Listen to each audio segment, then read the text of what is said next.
2022 NFL Draft Profile, and today we have Malik Willis, a.k.a. Little Lamar, coming out of Liberty, 6'1", 225 pounds. In 2021, he did all right, man. I mean, 2,000 passing yards, 20 touchdowns. He rushed for almost 1,000 yards, 944 rushing yards, 14 touchdowns on the ground, but 11 fumbles, which could be a concern here. Malik Willis is a guy jumping out of everyone. You know, like he's the guy that people want in fantasy right now. He is QB1 according to a lot of people. Zach, I know you love him. Tell us about Malik Willis. Well, I'm not in love with any quarterback in this class, but he is the quarterback that I would want the most on my Dynasty team and on any NFL team in real life. I think he should be the first quarterback off the board. One of the most electric players in college football for the past however many seasons he's been there, right? However many seasons he started. Struggled a little bit in 2021 compared to 2020. I mean, his 2020 numbers, had people jaws dropping. But still, I think he put up a pretty decent season. Athletically, he's a freak. He forced the most missed tackles by a quarterback within the first 6 seasons of a game ever. He can extend plays, has elite speed at the quarterback position, shifty player. Like I said, impossible to tackle, big, massive arm. I mean, he's got the athleticism of a Lamar Jackson. 100%. But also has the massive arm on him, can make those 60-yard throws, makes the off-balance throws. By far the highest upside of any quarterback in this class. And when we first started this scouting process, he was my quarterback too.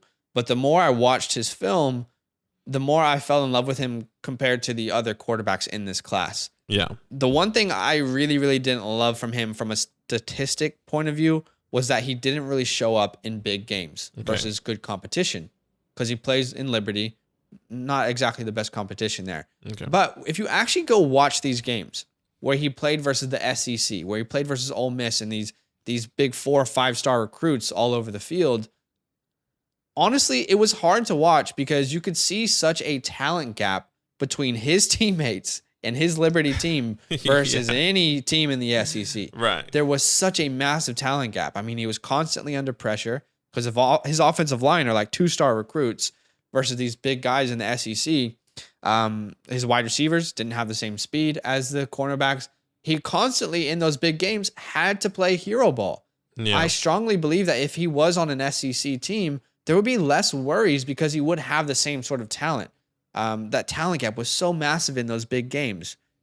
We do have to admit there definitely has been a turnover issue in the past 2 years. 18 interceptions, 14 fumbles. That's definitely something you have to improve on. Yeah, not the best. But for me, I don't think there's a quarterback that's a higher upside than him in this class. Do you see him the same way? I think you might not have him as your quarterback. I have him as my quarterback 1. Yeah. Where do you have him? I don't have him as my quarterback 1. He's currently my quarterback 3, and I think this is all going to change once I get official numbers from the NFL Combine and kind of understand him a little bit more. But everything you said is right. You know, he is this guy that has an incredible arm. He's a dual threat guy. He can do it in the air and on the ground.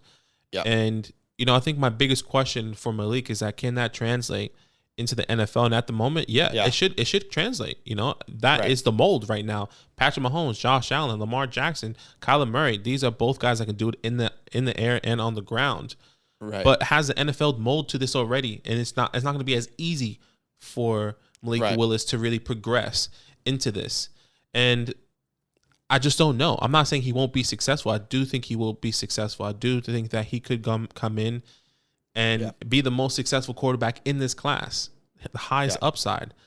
But I don't want to throw all my chips in one basket saying, you know, Malik is the guy purely because of his dual threat and rushing ability and the arm. Right. You know, I need to see more consistency on the field once I truly believe that's going to happen. Once I get more numbers and more understanding of Malik from the NFL Combine, then he might jump to my QB1, my QB2. The Combine is going to be way bigger than the Senior Bowl. Right? The Senior Bowl, Senior Bowl. You shouldn't be making decisions based off of that. Exactly. The Combine will show us a lot more of what NFL teams are looking for. The only reason at the moment why he's not my number 1 is because I don't think he is an NFL ready quarterback. I do have I have Kenny Pickett and I think Matt Corral as my 1 and 2. And that's because I do believe they're NFL ready. They have an ability to at least lead a team to at least 6-7 wins, where maybe Malik, he's going to struggle a lot in the league.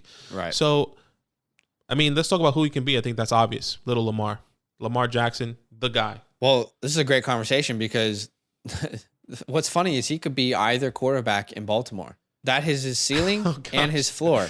He could be Lamar Jackson or he could be Tyler Huntley. Right. Like that is the range of his career outcomes. He could be a superstar in the league, but he also could be a backup. Yeah. Just a really, really good backup. Exactly.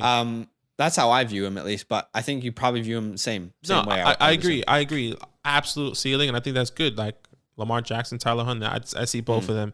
And once again, let's talk about team fits then. Yeah, like okay. Ideal Perfect. team fits for me. Washington. If we have to draft a quarterback, this is the quarterback that I'd like to take a chance on. Okay, he falls in Washington. We have a good offensive line. Top 6 according to PFF last year. Good weapons around him. A defense that kind of started to figure it out. A head coach. This is crucial. In Ron Rivera, who already helped develop a talent that is a dual threat guy in Cam Newton in his time. So him landing there, I really, really like that fit for him. There's a couple other teams I wanted to discuss, but who's your ideal best team fit for Malik? Yeah, we did our rookie mock draft. If you go check that video out, and I actually have him going to the Pittsburgh Steelers. I love this team. Yeah. Mike Tomlin. There's reports saying that he wants a mobile quarterback. They were raving about him in the Senior Bowl, and the talent around him is there. Najee, Deontay, Claypool. He has the deep bomb threat, the short pass guy in Deontay, and then Najee in the backfield. Yes, you have to improve in the offensive line, but I mean, he's a mobile quarterback. He can get, he's going to scramble anyway. For sure. So I like the Steelers, and obviously there's a couple other teams I wanted to discuss. One was, and this is like going to be left field for some people, but why not the Cleveland Browns? Yeah, I have the Browns too. I like. Do you know what I mean? Like Baker's he's not the guy. I mean, obviously OBJ wasn't the problem. Baker can't lead you to a Super Bowl. Why not take a chance on a high upside guy like Malik Jackson in Cleveland? Malik Willis. Malik Jackson. Yeah, look, it makes sense. Cleveland has a 13th pick in the draft. It's going to be a battle. It all depends. Carolina, Denver. Maybe if Atlanta wants to sit on him, or Cleveland. But I get it. The Steelers is going to be a little bit hard. Maybe even New Orleans. Yeah, those teams further down. I do think that when we're heading into draft day, how like months before the draft, there's a lot of, oh no, this guy's number. And then with like 3 days before the draft, who's going to be the number one guy. Yeah, exactly. I think Malik will at that point, like we will know going into the draft. Makes sense. He's going to be the number one off the board amongst all these analysts who cover it. But let us know. What do you guys think of Malik? You see the same thing? You think we're idiots? Let us know. Yo, what's good? Thanks for watching. We got a lot more videos. A lot more. If you want more videos. Watch it. You can also subscribe. Right now. If you want to. You need to. And lastly, don't forget that you can sign up to support the show and get exclusive content by going to patreon.com/fantasylandfam.